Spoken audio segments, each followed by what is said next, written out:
चार्यान् प्रणमामि मुहुर्मुहुः यदनुग्रहतो जन्तुः सर्वदुःखातिगो भवेत् तमहं सर्वदा वन्दे श्रीमद्वल्लभनन्दनम् अज्ञानतिमिरान्धस्य ज्ञानाञ्जनशलाकया चक्षुरुन्मीलितं येन तस्मै श्रीगुरवे नमः।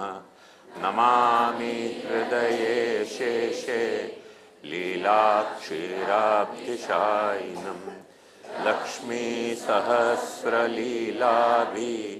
सेव्यमानं कलानिधिं चतुर्भिश्च स्त्रिभिस्तथा षड्भिर्विराजते योऽसौ पञ्चधा हृदये मम।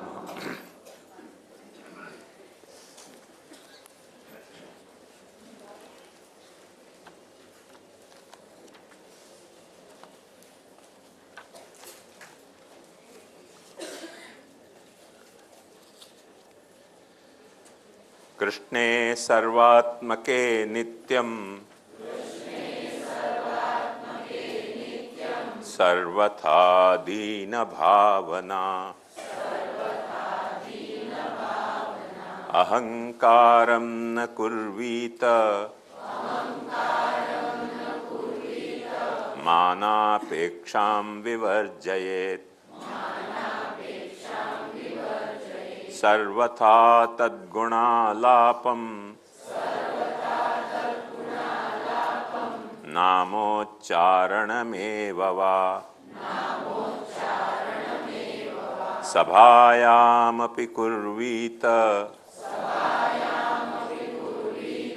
निर्भयो निःस्पृहस्ततः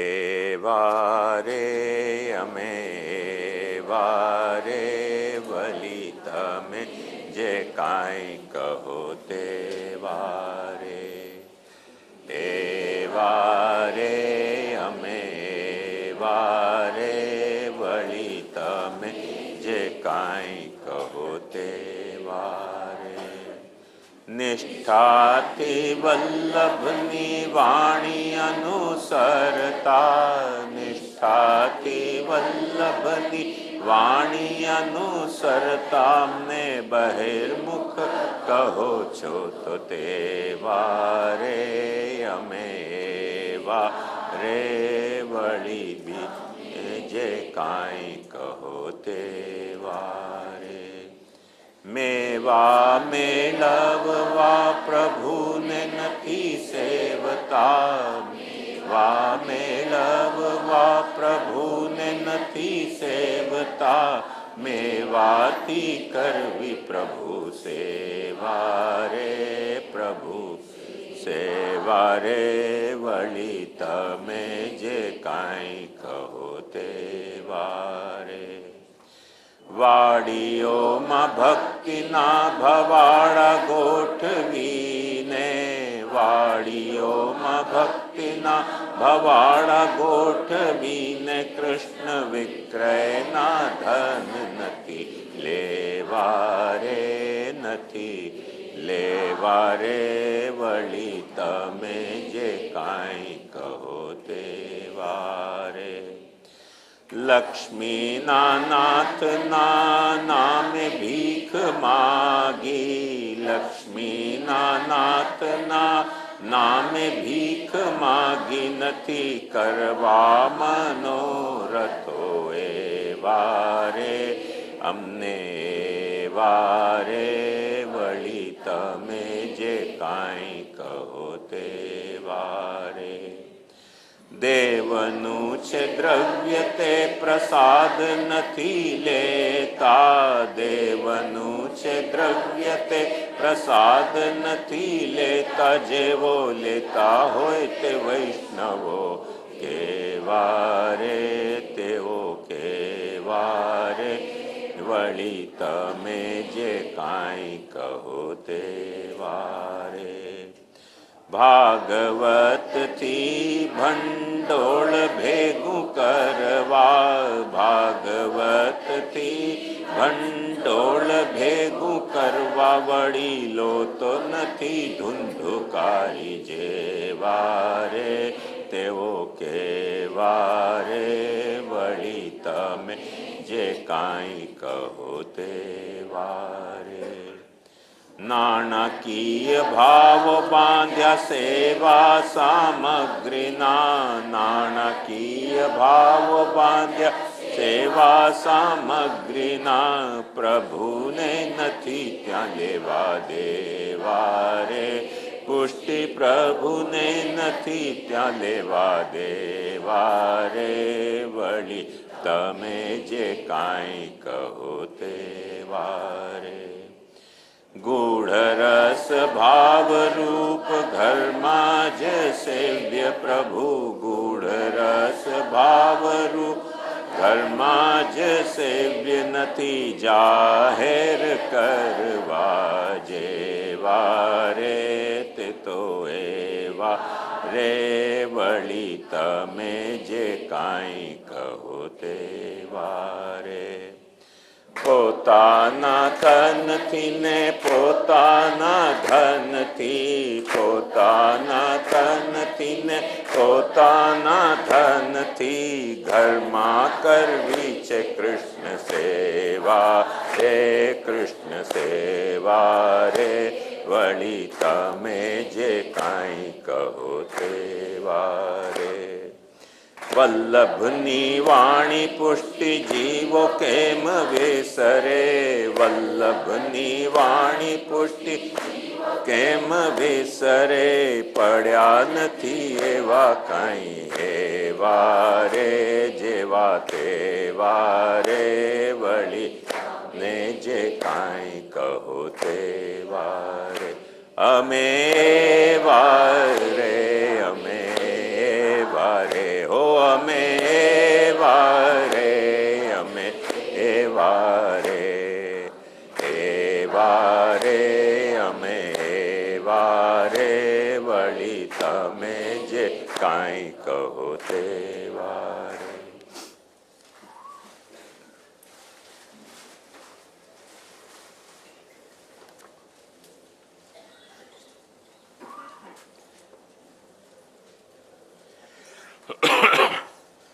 कल को प्रश्न एक बाकी रह गया, पर आज थोड़ा मैं लेट हो गया ट्रैफिक के कारण, और थोड़ा घर में कोई आ गए तो वहाँ में भी लेट हो गया थोड़ा, तो देखेंगे अपन कैसे लें वहाँ प्रश्न को. अभी अपन सीधे टॉपिक पे आ जाएं.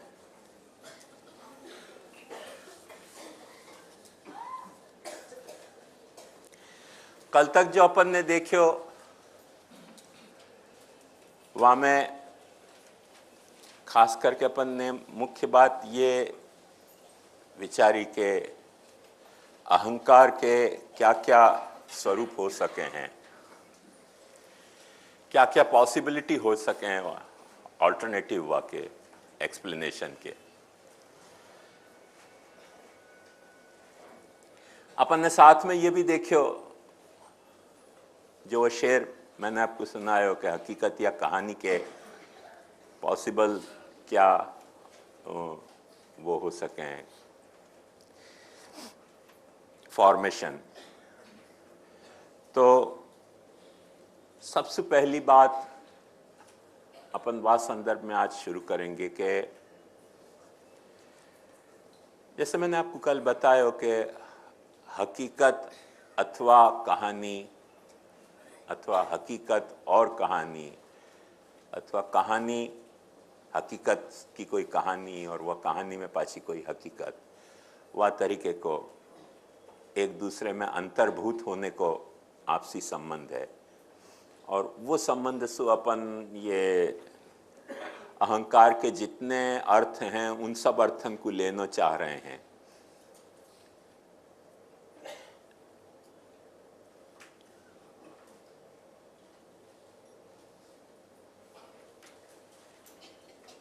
मैं समझूं प्रोजेक्ट कर दे तो फिर मैं बताऊं.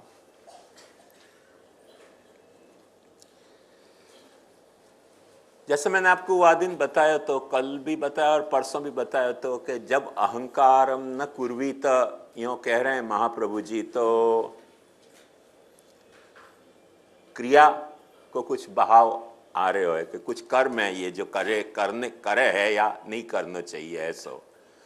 और जा वक्त अपन कहें कि अहंकार जो है वो कोई एक कर्म है जो किए करना चाहिए या ना करना चाहिए ऐसा है, वह वक्त स्वाभाविक रूप से वह को कर्ता क्रिया दोनों आएंगे, कर्ता क्रिया दोनों आएंगे। इतना ही नहीं, कर्ता क्रिया भी आएंगे और साथ साथ वह को करण भी आएगा और कर्म भी आएगा जब क्रिया है। तो वाक्य तहत कह करोति, किं करोति, के न करोति, कथं करोति वगैरह जब अपन प्रश्न पूछें अपेक्षा, तो वो सारी उनके साथ अपने को देने पड़ेंगे। वैसे मैंने बताए थे आपको कि विभक्ति के बहुत सारे प्रकार की अपेक्षाएं हमें जगेंगे जब क्रिया रूप अपन कहेंगे तब। पर यहाँ में जो खास एक महत्वपूर्ण बात ध्यान देने की है, ये प्रोजेक्ट हो गया तो नहीं, ये नहीं हो, दूसरों। हाँ, ये देखो,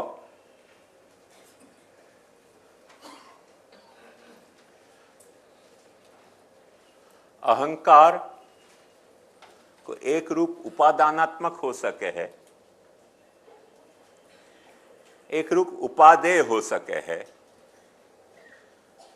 उपादानात्मक माने जैसे सोना गहना को उपादान है, मट्टी जो है वो घड़ा को उपादान है, सूत जो है वो कपड़ा को उपादान है, ऐसे। और एक उपादेय हो सके है, जैसे गहना सोना को उपादेय है और घड़ा जो है वो मट्टी को उपादेय है, या कपड़ा जो है वो सूत को उपादेय है, वह तरह से। और वो उपादान पाछे ऐसे हो सके कि शुद्ध,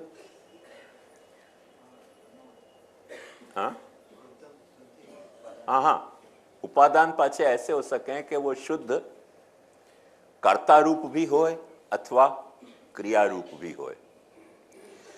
और नॉर्मली आपको ये प्रश्न जहां भी उपादान की बात आएगी वहां प्रायः सब लोग उपादान के तहत द्रव्य लें, क्रिया को नहीं लें। मगर वो जिन लोगों को सिद्धांत है वो सिद्धांत अपना नहीं है, ये मैं आपको बता दूं, क्योंकि अपने यहाँ क्रिया में और कर्ता में वह तरीके को वाटर टाइट कंपार्टमेंट नहीं मान्यो गयो है। तो जो क्रिया है वही कोई तरह से कंसोलिडेट होके द्रव्य बन जाए, और द्रव्य जो है वो कोई तरह से एक्टिव होके क्रिया बन जाए। तो क्रिया में और क्रियाश्रय जो द्रव्य है वहाँ में वह तरीके को अपने यहाँ बहुत भेद नहीं है, वो मैं आपको डिटेल में और समझाऊंगा। या के लिए उपादान के दोनों रूप हो सकें, कर्ता क्रिया, सिमिलरली यहाँ भी वो दोनों रूप हो सकें। जो बात अपने को खास समझनी है या प्रसंग में, वो मैं आपको बताऊं।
ये तो अपन ने देख लिया वहां सु, आप लोग नोट कर लो।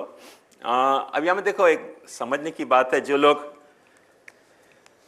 ये प्रभेद अपने यहाँ के व्याकरण में तो नहीं मिले है, जो प्राचीन व्याकरण है। नए व्याकरण में अपन ने ये प्रभेद अंग्रेजी से उधार लियो है। पर अंग्रेजी में ये प्रभेद एक बहुत अच्छो रिमार्केबल प्रभेद मान्यो जाए है कि वाक्य जो हुए है वाक्य मूल में 3 भेद माने जाए हैं, सिंपल सेंटेंस, कंपाउंड सेंटेंस और कॉम्प्लेक्स सेंटेंस। थोड़ा भी जिनने ग्रामर पढ़े होगा उनको ये बात ख्याल होगी कि वाक्य मूल में 3 तरीके के हुए। एक सिंपल हुए, सिंपल को मतलब क्या कि एक कर्ता और एक क्रियापद को वापर के, जैसे राम जाता है, ये वाक्य जो है वो सिंपल वाक्य है।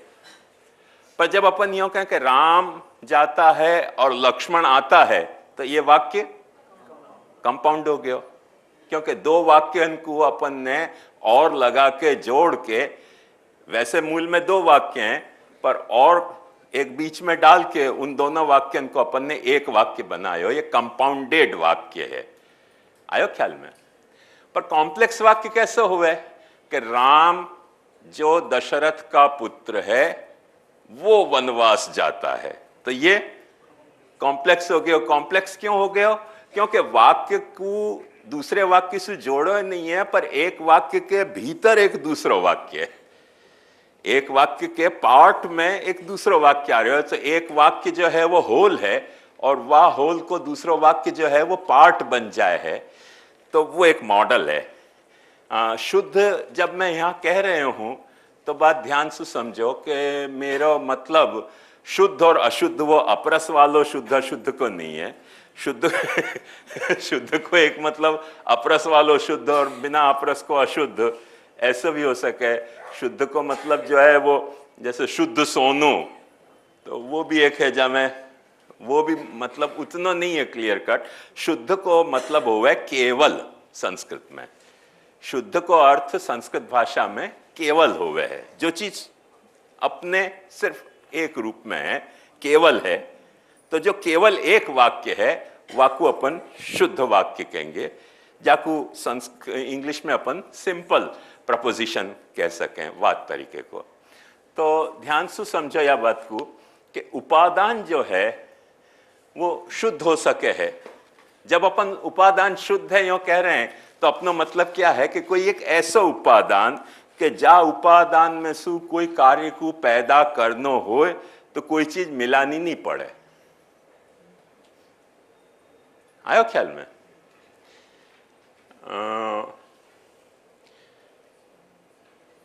अब देखो मैं आपसे एक सवाल कर रही हूं, आप अपने मन में सोचो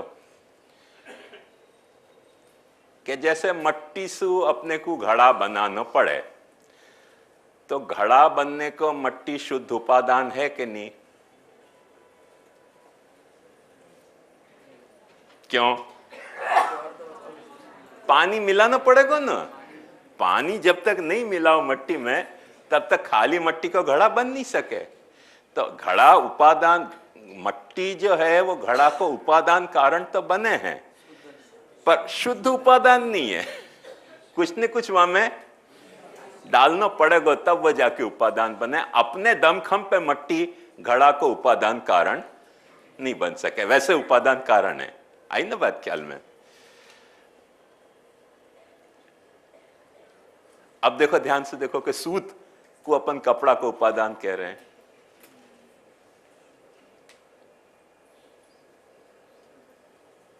है कि नहीं? क्या ख्याल है? शुद्ध है ना? सूत में से कपड़ा बनाने के लिए सूत में और कोई चीज मिलाने की जरूरत नहीं पड़ेगी। तो शुद्ध वह अर्थ में, सूत जो है वो वह अर्थ में कपड़ा को शुद्ध उपादान कारण हो जाएगा। अब बहुत लोग ऐसे कहें, खास करके डोंगरे महाराज का बड़ो एक प्रसिद्ध स्टेटमेंट है कि शुद्ध सोना नो घाट घड़ाय नहीं, एमा थोड़ुक तांबू उमेरवू पड़े। तो फिर गहना को जो सोना उपादान कारण है वो शुद्ध है कि अशुद्ध है? अशुद्ध हो गया वह अर्थ में। आयो ना ख्याल में? तो या अर्थ में शुद्ध अशुद्ध अपने को समझना कि जो अपने दमखम पे उपादान कारण बनतो हो वो शुद्ध उपादान है, और जो कोई दूसरे क्या को कैटलिस्ट के तो हाँ हाँ, तो कैटलिस्ट के वाकु कोई मैंने वाकु कोई कैटलिस्ट है, वा के कारण कुछ वहां में उपादानता आती हो, तो वो उपादानता जो है वो शुद्ध उपादानता नहीं है।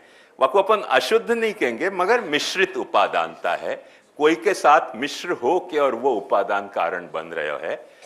ऐसे ही जब यहां अपन मिश्रित कह रहे हैं तो मतलब कोई चीज ऐसा उपादान है कि जो अपने दमखम पे उपादान नहीं है, पर कई चीजें मिलके उपादान बन रही हैं, वाक्य लिए वहां मिश्रित कहा है। तो ये जो शुद्ध उपादान है वामे सु कर्ता और क्रिया को स्वरूप प्रकट हुए है। या मैं कर्ता, एक बात ध्यान से समझो कि अपन एकदम शुद्ध कहेंगे, क्रिया को अपन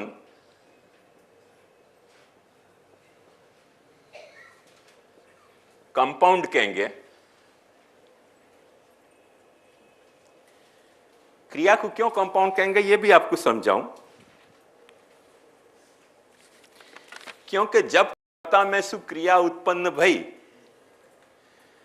तो अपने पास दो तो चीज आई गई ऑलरेडी, एक कर्ता क्रिया, तो वैसे ही दो हो गए।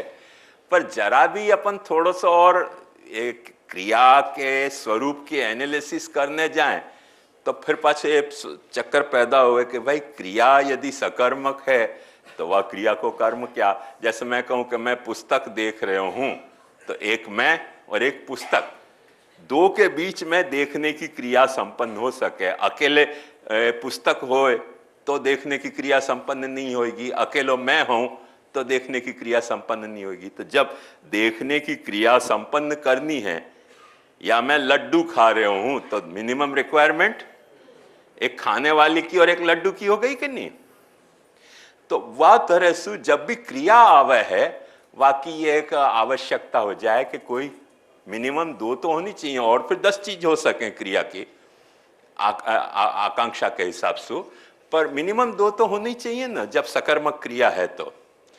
तो वो दूसरों पाछे एक आ रहे तत्व कोई क्रिया के लेवल पे, क्रिया सकर्मक होने के कारण, और वो जो दूसरा आ रहे है क्रिया के साथ साथ वो ब्रह्म की तरह, या अपन शुद्ध उपादान अभी चर्चा करें तो वो शुद्ध उपादान की तरह शुद्ध नहीं होके कंपाउंड हो रहे है।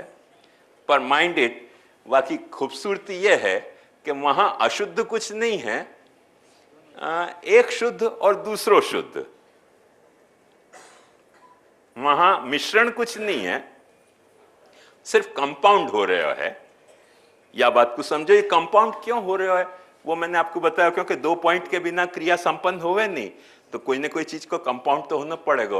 वो दूसरों कहां से लाएगा, अपने यहाँ उपनिषद ने बहुत अच्छा बताया, कैसा द्वितीय इच्छत, वाने दूसरे की इच्छा करी और दूसरे की इच्छा करी, वा के कारण दो चीज पैदा भई, सा आत्मानम द्वेधा पातयत, वाने अपने आप को दो तरह से स्प्लिट कियो, और दोनों तरह से स्प्लिट होके वो खुद अपने आप में दो तरह से स्प्लिट भयो। उन दो को जो कंपाउंड है वो हमें क्रिया प्रकट हो रही है, क्योंकि वो क्रिया के जो 2 पॉइंट हैं वो 2 पॉइंट अब फुलफिल हो सके हैं।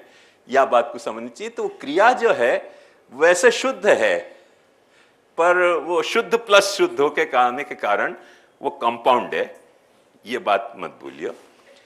नेक्स्ट जो उपादेय आ रहे है, वह उपादेय में वो मैंने कल यही लिए भूमिका बांध के कह दी थी कि वो हकीकत और कहानी में, जैसे वो कहानी हकीकत से एक कहानी है और कहानी में सुपाची को एक हकीकत प्रकट हो रही है, वह तरीके का कॉम्प्लेक्स सिचुएशन उपादेय में हो गई है कि जो वाक्य कारण जो फिर पैदा हो रही वस्तु हैं और जो कर्ता और क्रिया हैं, अपना कर्ता कौन सा है, क्रिया कौन सा है, वो अपन समझ लेंगे। अहंकार को कर्ता, अहंकार की क्रिया, अहंकार को उपादेय और अहंकार को उपादान, क्योंकि वो ऊपर से अपन ले रहे हैं ना। ये यहां से देखो तो समझ में आएगा कि ये कॉन्टेक्स्ट अपना सारा यहां क्लियर हो कि अहंकार के 2 भेद, एक उपादान और एक उपादेय अहंकार। उपादान अहंकार माने कैसा अहंकार, शुद्ध मट्टी के या सोना के या सूत के जैसो। उपादेय अहंकार माने कैसो अहंकार? कपड़ा के जैसो, गहना के जैसो या घड़ा के जैसो। वाकु जब अपन शुद्ध कह रहे हैं तो अपनो एक खास अर्थ है कि ऐसो उपादान के जा उपादान को कोई दूसरे की अपेक्षा नहीं है। स आत्मानम द्विधा पातयत होके वो अपने आप को द्विधा आपादन करे है। द्विधा आपादन करने से वो जो करता है, अब देखो यहां आके वो उपादान जो है वो कर्ता भी बन रहे है। अभी तक वो उपादान है पर वो उपादान होके कर्ता भी बन रहे है और वही द्वेधा पातन करके कोई दूसरे को अपने सामने प्रकट करके और वाके विसाविस कोई तरह से क्रिया प्रकट करके और वो क्रिया रूप भी वो उपादान ही बन रहे है। ये अपन कंटिन्यूटी में अच्छी तरह से समझ सकें। वाके बाद आएगा उपादेय अहंकार। तो उपादेय जो अहंकार है वाको अपन शुद्ध नहीं मान रहे हैं, मिश्रित मान रहे हैं। वो क्यों मिश्रित मान रहे हैं वो आपको बताऊंगा।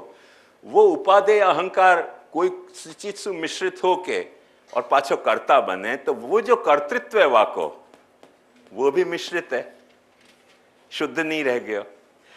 और वाक्य कारण जो क्रिया पैदा होंगी वो क्रियाएं भी जो हैं वो मिश्रित क्रियाएं होंगी, कभी शुद्ध क्रिया नहीं होंगी। माने कॉम्प्लेक्सिटी यहां आके पैदा हो जाए। सेंटेंस की जो मैंने आपको 3 मॉडल बताए कि सिंपल, कंपाउंड और कॉम्प्लेक्स, तो वो जो कॉम्प्लेक्सिटी जो है वो यहां आके पैदा हो रही है। और ये मुख्य बात एज ए फाउंडेशन आपके मन में जम जाए तो फिर आगे सारी बात चल सके, क्योंकि ये मूल मुख्य स्वरूप है या आखी विवेचना को।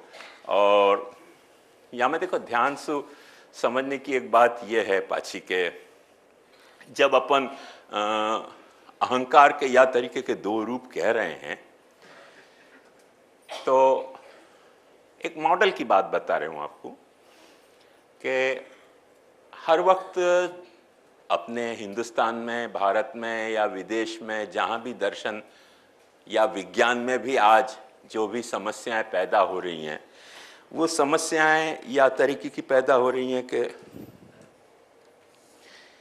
जो भी कुछ उत्पन्न भयो है, उत्पन्न भयो जगत तो अपने सामने एज ए डेटा अवेलेबल है कि अपन को समझ पा रहे हैं कि ये जगत अपने को उत्पन्न जगत दिखलाई दे रहे है। अब सबसे पहला यहाँ में सवाल ये आ रहा है कि ये उत्पन्न जगत है वहां का कोई उपादान है कि नहीं है। उत्पन्न जगत को कोई उपादान है कि नहीं। उत्पन्न जगत यदि उत्पन्न भयो है तो उपादेय है। माने उपादेय का मतलब जाको अपन प्रोडक्ट कहें, it is a product of something. अपन ये तो नहीं कह सकें कि उत्पन्न जगत भी है और प्रोडक्ट भी नहीं है। प्रोडक्ट है तो माने कुछ न कुछ उत्पन्न है तो प्रोडक्ट है, और प्रोडक्ट है तो प्रोडक्ट ऑफ या product from, product out of, ये जो सवाल पैदा होंगे भाई काय में से प्रोडक्ट ये प्रोड्यूस भयो, ये प्रोड्यूस काय में से भयो, ये जैसे ही सवाल आयो तो पाछो उपादान अपने को आ जाए। अब ये एक बड़ी गंभीर समस्या रही हर वक्त के जामे सु आयो वाको और याको जो जगत पैदा भयो है वहां में कोई तरीके की समानता होनी चाहिए या नहीं होनी चाहिए।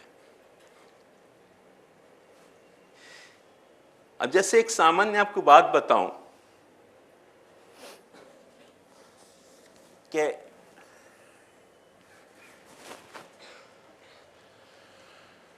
अपने यहां तो अपन ने ब्रह्म को, मैंने कल ही शायद बताया तो कि सत्यं ज्ञानम अनंतम ब्रह्म, सच्चिदानंद ब्रह्म कह के और वहां को पूरा स्वरूप आपको बतायो, थोड़ो सूचित कियो। पर समझ लो कि ब्रह्म नहीं है, मान के चलो कि ब्रह्म नहीं है। ब्रह्म नहीं है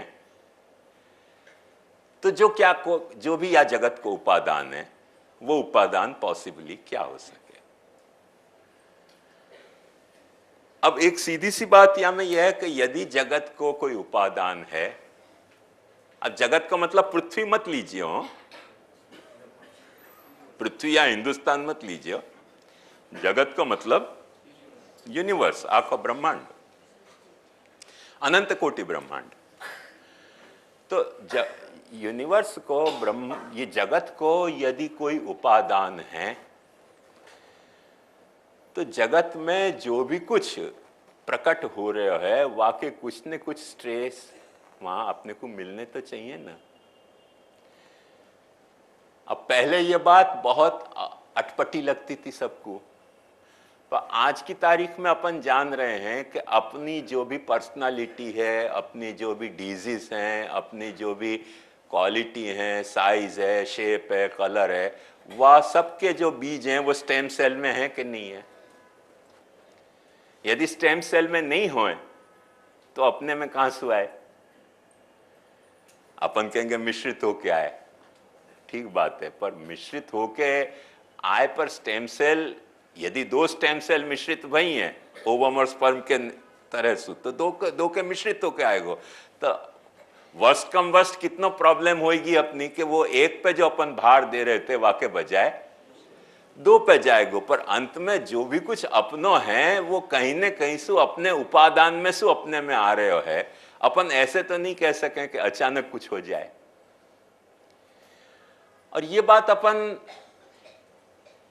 बायोलॉजिकली सच है ऐसे ही नहीं, थोड़ा से आपको पीछे धकेलते चले जाओ तो पीछे धकेलोगे तो बायोलॉजी के पहले जो है वो केमिकल आएगा। तो केमिकल में भी क्या ऐसा नहीं है कि जो भी कुछ, जो एक केमिकल फॉर्मूला से जो एक सेल बन रहे हो है, वह सेल में जो भी कुछ गुण प्रकट हो रहे हैं वाकई कुछ न कुछ हिंट वाकई केमिकल मॉलिक्यूल में है कि नहीं है। यदि नहीं हो तो बायोलॉजिकल सेल में वो कहां से आए?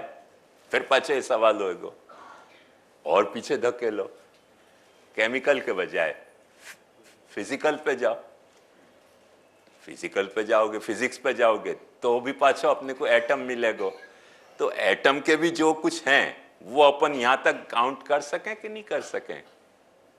जो भी केमिकल मॉलिक्यूल हैं उनमें अपन जो एटम के जो हैं वो काउंटिंग अपन कर सकें कि नहीं? तो वो ही गिनती जो है यहां भी लागू हो रही है।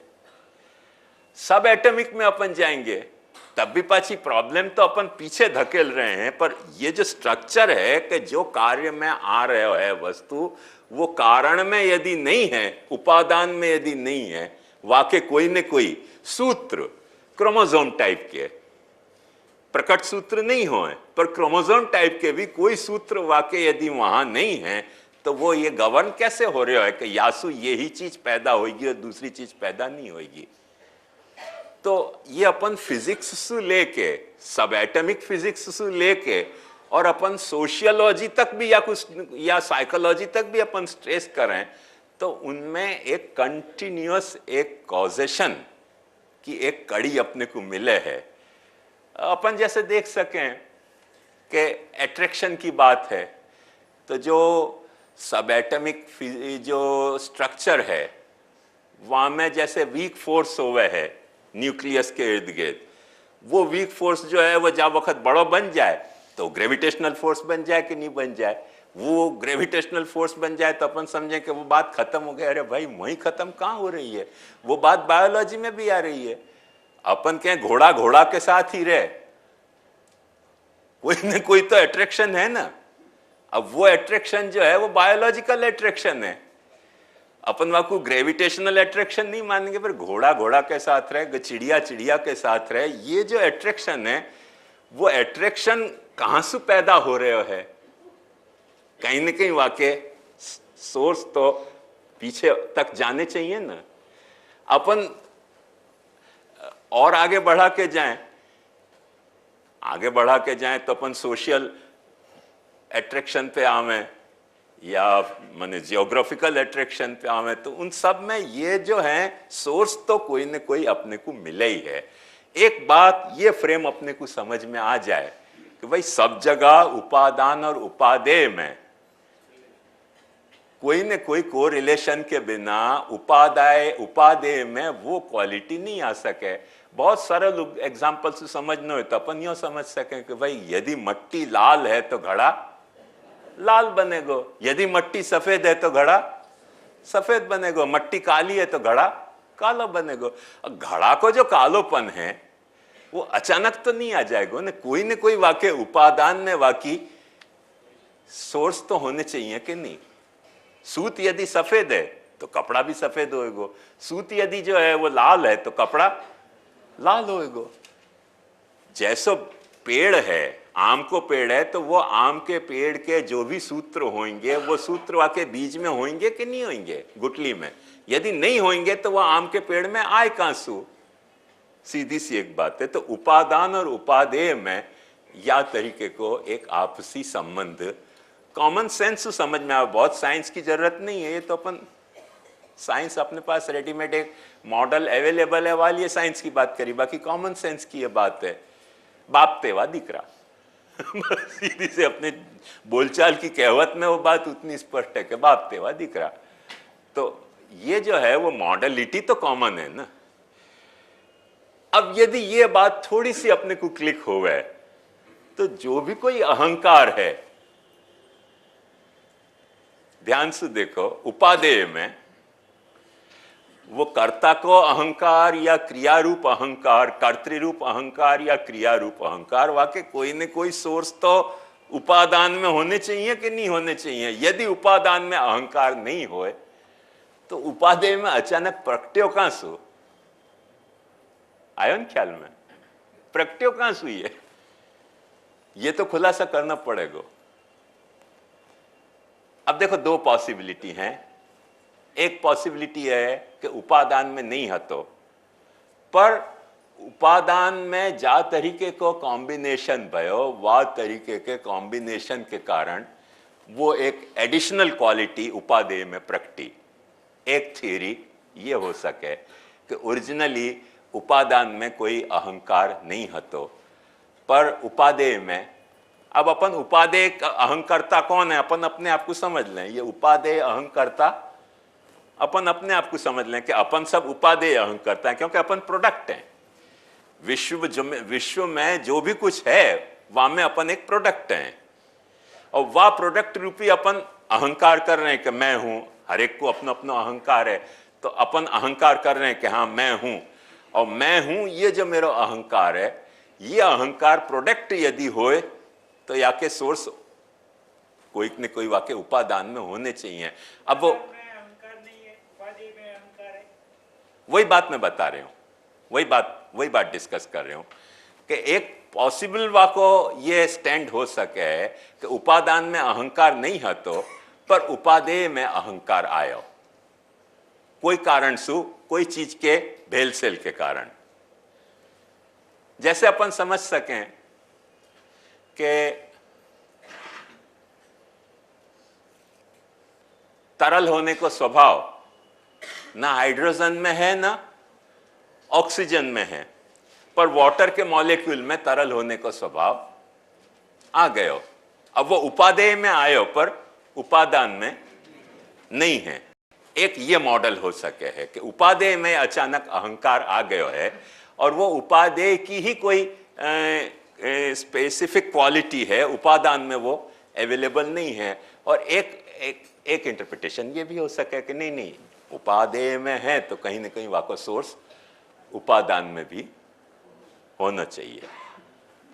इतनी बात तो आई ना समझ में। अब ये सब विषय थोड़े मेटाफिजिक्स को है, और वो मेटाफिजिक्स में मैं भी समझूं कि बहुतन को उबासी आएगी और तकलीफ होएगी, पर मेरे पास और कोई उपाय नहीं है। बेयर इट विथ मी, सिवाय आके कि जो तकलीफ हो मेरे साथ आप भी जी लो, मैं भी आपके साथ जी लूँ। मैं समझाने की तकलीफ झीलूं और आप समझने की तकलीफ झीलो। के अलावा अपने पास कोई चारा नहीं, क्योंकि टॉपिक ही ऐसी है।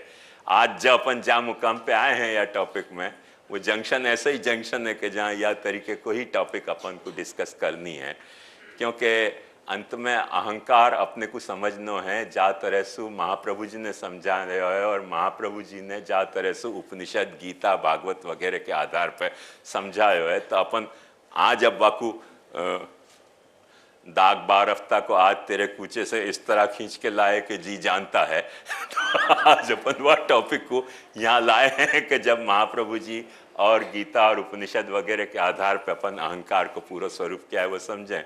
तब थोड़ी बहुत तकलीफ तो आपको होगी, जो आप मेरे साथ सहन करो, मैं आपके साथ सहन करूँ। इतना जरूर मैं आपसे अपेक्षा रखूँ कि नहीं आपको समझ आए तो निश्चित पूछो मुझको, वहाँ में कोई तकलीफ नहीं है। पर समझने में जो कुछ तकलीफ हो रही है वो तो आपको मेरे साथ झेलनी पड़ेगी, कोई उपाय नहीं है वहाँ को। मैं अपनी दम बनते सारी खुलासा तो कर सकूं, पर फिर भी तकलीफ है, सो तो है ही, मुझको भी समझ में आ रही है।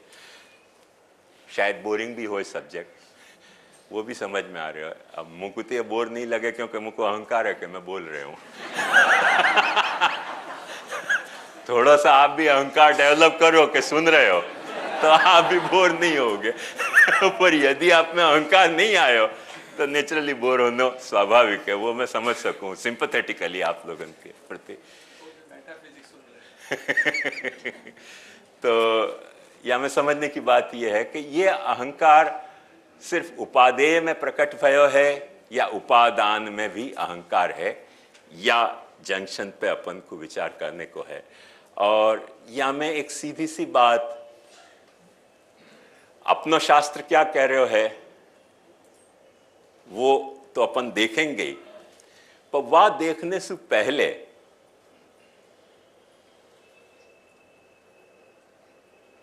अपन साइंस के ढंग से एक वक्त या को एक पैनोरामिक व्यू लेके देखें तो आपको पूरा पिक्चर साफ हो जाएगा, क्योंकि मॉडल आपके सामने क्लियर हो जाएगा। और एक बात देखो कि जितनी भी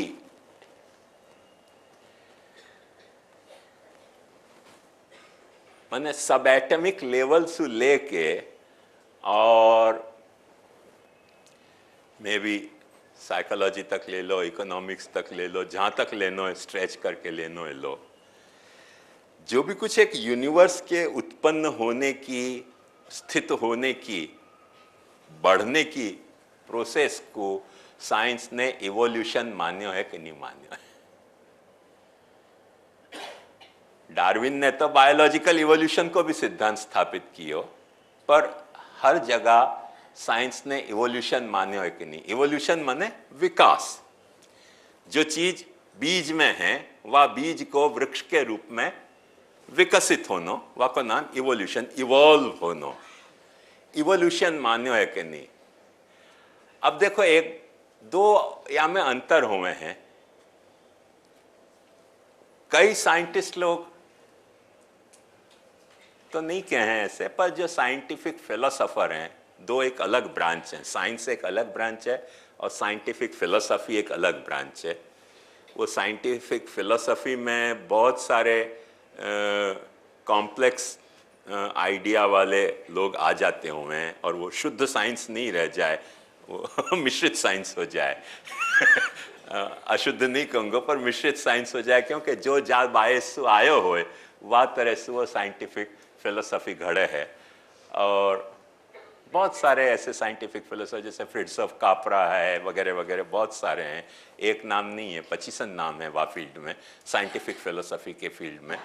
तो बहुत सारे साइंटिफिक जो फिलोसोफर हैं उन लोगन को कभी कभी, क्योंकि कल अपन ने वो देखे तो कि दोनों ने बाटली चढ़ाई थी और एक को लग रहे हो तो कि चंद्रमा नीचे आ गए और एक को लग रहे हो तो कि हम ऊपर चढ़ गए।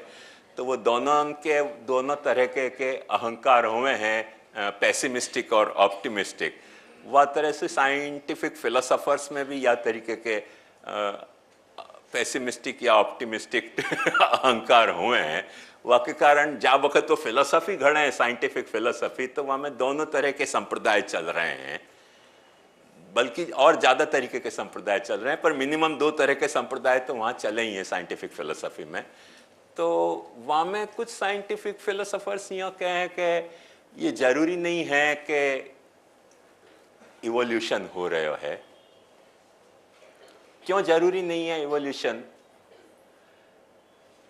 क्योंकि एक बहुत सीधी सी पकड़ की बात देखो आप, कि कोई चीज को इवॉल्व होनी होए तो अपने पास एक कंप्लीट मॉडल होना चाहिए कि अपन यहां से लेके यहां तक या को विकास करेंगे। जैसे सूत को कपड़ा में विकसित होना है तो वाकी फ्रेम पहले बना ली जाए कि ये इतना बड़ा कपड़ा बनेगा सांचा में। आप जानते होगे सांचा बनावे ना कपड़ा को, तो पहले फ्रेम बना लें। तो वो जब तक फ्रेम अपने सामने नहीं होए कि कहां तक या को विकास करना है, वो फ्रेम जब तक अपन डिसाइड नहीं करें तब तक अपन इवोल्यूशन हो रहा है कि नहीं ये नहीं कह सके। क्योंकि कोई भी इवोल्यूशन, कोई रिलेशन में इवोल्यूशन हो सके तो कोई रिलेशन में वो अपोजिट भी हो सके। तो अब डिसाइड कैसे करना हो कि इवॉल्व हो रहा है कि नहीं हो रहा है। बहुत सारे लोग ऐसे कहें कि इतने सारे हजारन लाखन वर्ष में मनुष्य इवॉल्व भयो। अब ये क्या पता कि इवॉल्व भयो है कि कोई नीचे की तरफ जा रही है ये कथा। आज जा तरह से अपन झगड़ रहे हैं, आज जा तरह से अपन समझ नहीं पा रहे हैं, आज जा तरह से अशांति है, जो दुख है, जो तकलीफ है, उनको देखते हुए लग रहा है कि बहुत सारे जंगली प्राणी जो हैं अपने बजाय ज़्यादा समझदार रहते। एक दूसरे की पॉकेट तो नहीं काटते थे, एक दूसरे को मर्डर तो नहीं करते थे, एक दूसरे की लूट खसोट तो नहीं करते थे। अपन तो आपस में लूट खसोट करने लग गए। तो अपन जंगली जानवरों से भी ज़्यादा जंगली हैं। तो इवोल्यूशन भयो कि नहीं भयो अपन कैसे कह सकें। पर ये एक पैसिमिस्टिक नज़रिया है कि भाई मनुष्य में कोई वाकई जो अवगुण हैं वह को इतना एनलार्ज करो कि वह को इवोल्यूशन नहीं लग के अपने को अधो वो लगे। एक ये भी तो है ना दृष्टिकोण कि जा दृष्टिकोण में अपन ये सोच सकें कि नहीं बहुत सारे फंक्शंस ऐसे हते जो फंक्शन सब ह्यूमन स्पीशीज में हो नहीं पा रहे थे और वो मनुष्य में होने लगे। अपने ब्रेन को अपने ब्रेन ने जो लैंग्वेज एक्वायर करी, अपने ब्रेन ने जो लैंग्वेज इन्वेंट करी, जो टेक्नोलॉजी इन्वेंट करी, उन सब से अपने को लगे है कि अपन को विकास भयो है। अब देखो एक सीधी सी बात यहाँ में समझने की है कि अपनो विकास भयो होए कि ह्रास भयो होए, जो कुछ भयो होए, दोनों पॉइंट डिस्कशन साइंटिफिक फिलोसॉफी के लेवल पे हो सके। और एक थर्ड पार्टी ऐसी भी हो सके चिंतन की कि न विकास भयो है न ह्रास भयो है, कोई एक सीधी सी चेंजेस की रेखा चलती जा रही है and we are never sure कि वेदर वी आर इवॉल्विंग और नॉट इवॉल्विंग। एक थर्ड साइंटिफिक फिलोसॉफी ऐसी भी हो कि भाई कोई गारंटी नहीं है, चेंजेस हो रहे हो, इतनी बात समझ में आ रही है। माने आज की तारीख में अपने को ऐसे लग रहे हो कि कुछ बदल रहे हो, पर ये विकास के लिए बदल रहे हो कि ह्रास के लिए बदल रहे हो ये तो पता कैसे चले। क्योंकि कोई एक दो टर्मिनल होए बंबई से दिल्ली और गाड़ी बंबई से दिल्ली तक जाती हो तो अपन विकास मानेंगे ना। तो अपने को पता ही नहीं है कि कहाँ जा रही है गाड़ी, तो विकास हो रहे हो कि ह्रास हो रहे हो कैसे पता चलेगा। नहीं पता चलेगा तो वह स्थिति में डिसाइड कैसे करना हो कि अपनो सचमुच में विकास भयो कि ह्रास भयो, या अपन सिर्फ परिवर्तनशील जगत में ट्रैप हो गए हैं कि कुछ प्रतिक्षण परिवर्तन हो रहे हो, वहां में अपन भी कुछ परिवर्तन के दौर में हैं। ये तीनों पॉसिबिलिटी वहां में हो सके। पर अपने एंगल से, अपने उपनिषद के एंगल से एक बखत आप देखोगे तो एक फैंटास्टिक व्यू अपने को उपनिषदन ने ये दियो है। और वो ये दियो है कि विकास भयो होए कि ह्रास भयो होए ये इंपॉर्टेंट बात नहीं है। ब्रह्म जाकू अपन कह रहे हैं वामेसु जगत परिणत भयो है, इतनी ध्रुव सत्य है। अब ये पता कैसे चले ह्रास होए कि विकास होए। सचमुच में एक बात देखो, ध्यान से देखो तो समझने लायक बात है अपने यहाँ के एंगल से। अब मैं अपने यहाँ की बात आपको बता रहा हूँ, साइंस की नहीं। कि ब्रह्म के एंगल से देखें तो ह्रास भयो है, विकास नहीं भयो है। ब्रह्म के एंगल से देखें तो जो भी कुछ भयो है वो ह्रास भयो है, विकास नहीं भयो है। ब्रह्म ने अपने आप को यदि अब्रह्म तरीके ढालियो तो विकास कहाँ भयो? ब्रह्म अपने आप को बेटर ब्रह्म तरीके ढाल तो अपने से भी बेटर कुछ ब्रह्म बना तो अपन यो कह सकते थे ये जगत जो है वो विकास है, पर ब्रह्म ने तो अपने आप में सु दुनिया बनाई। वो सरमत को शेर में अक्सर मुझको बहुत जो प्रिय है वो मैं सुनाऊं ना, तो वो शेर में आप देखो कि कितनी अच्छी बात सरमत कह के, हफ्ता आला चे कर पैदा मारा, मां पैदा कर दे हफ्ता आलारा। तुम लोग सब हल्ला मचा रहे हो कि हक ताला माने वाह परमेश्वर ने मेरे को पैदा किया, सब बेवकूफ हो तुम। बोले क्यों? ओके, मां पैदा कर दे हक ताला, परमेश्वर को मैंने पैदा किया है। अरे ये कहां से बात आ गई, परमेश्वर तुमने कैसे पैदा किया? तो सरमत बहुत अच्छी बात कह रहे हो कि इंसाफ बकून किस रुतबे बुलंद, उत्तम कोटि को करता कौन है? वो अदना आफरीन वाने मेरे जैसे एक निर्बल मनुष्य बनायो, वह मालारा। जब मैंने वहां को भजन शुरू कियो तो वहां को महात्म्य ज्ञान सुमंडित वहां को कर दियो, और मैंने वहां को परमेश्वर बनाया। मैं भजन नहीं करता तो परमेश्वर कैसे होता? मैं भक्त नहीं होता तो भगवान कैसे होता? मैं भतीजा नहीं होता तो वो काका कैसे होता? तो तुम समझ रहे हो काका बड़ो? भाई काका कहां से बड़ो हो सके? काका तो वह दिन पैदा भयो जा दिन भतीजा पैदा भयो। तो काका बड़ो के भतीजा बड़ो? भतीजा बड़ो। ऐसे सरमत कह रहे हो मैं बड़ो? यार तुम गलत हल्ला मचा रहे हो कि वो बड़ो, मैं बड़ो। मां पैदा कर दे मकता अलारा, इंसाफ बकून किस्त रुतबे बुलंद, कौन उत्तम कोटि को करता है? वो अदना आफरीन वाने मेरे जैसे एक नाचीज प्राणी बनायो है, वह मां आलारा, आला आला ग्रांड चीज मैंने पैदा करी है कि मैंने भगवान एक पैदा कर दिया है। मैं यदि भजन नहीं करता तो भगवान कहां से हो? तो मैं भक्त हूं या लिए तो भगवान है, मैं ईशितव्य हूं या के लिए वो ईश्वर है, मैं जो हूं जीव हूं जीवात्मा हूं या लिए वो परमात्मा है, मैं नाम रूप कर्म हूं या लिए वो ब्रह्म है। मैं नहीं हूं तो वो कहां से होएगा पैदा? मां पैदा कर दे महत्ता अलारा। इंसाफ बखू न्याय करो, उत्तम कोटि को करता कौन है? अहंकार को बहुत मीठो स्वरूप है हो ये, यासु मीठो कोई अहंकार दुनिया में हो नहीं सके। ये वो नास्तिक को अहंकार नहीं है, भक्त को अहंकार है कि इंसाफ बकून किस रुतबे बुलंद, वो अदना आफरीन मेरे जैसे निकम्मे आदमी को बनाया, पर मां लारा मैं बहुत बड़ी चीज मैंने बनाई है, ग्रेट इन्वेंटर। मैं तो बहुत बड़ा इन्वेंटर हूं। तो यह बात को ध्यान समझो कि पता कैसे चले कि विकास है कि ह्रास है। मगर अपने यहाँ के हिसाब से अपन यह सोच रहे हैं कि ब्रह्म के हिसाब से ह्रास भयो है, पर एक पाछी उपनिषद दृष्टि की एक महत्ता है कि समहाउ जितनी भी सेमेटेरियन अप्रोच थी वो एक सिंगल लाइन की अप्रोच थी। अपन ने कभी सिंगल लाइन नहीं मान्यो, अपन ने सर्कुलर पाथ मान्यो क्रिएशन को या क्रिएटिव प्रोसेस को। उनके यहाँ हर वक्त ऐसा भयो कि जगत पैदा भयो, और जगत पैदा होके और भगवान ने बहुत सारे नियम कोड ऑफ कंडक्ट जगत को बताए, और वो जगत ने वो नियम कोड ऑफ कंडक्ट पाले नहीं, और फिर वो यहोवा होए कि वो गॉड होए कि वो अल्लाह होए कि वो है, फिर गुस्सा होके उनने जगत को खत्म कर दिया। स्टोरी वहां खत्म हो जा रही है, स्टोरी वहां खत्म हो जा रही है। हकीकत उनकी उतनी सी है कि आके नहाए और नहा के गए, वहां में कहानी नहीं बन रही है। वहां में कहानी नहीं बन रही है, आके नहाए और नहा के गए, इतनी सी स्टोरी है।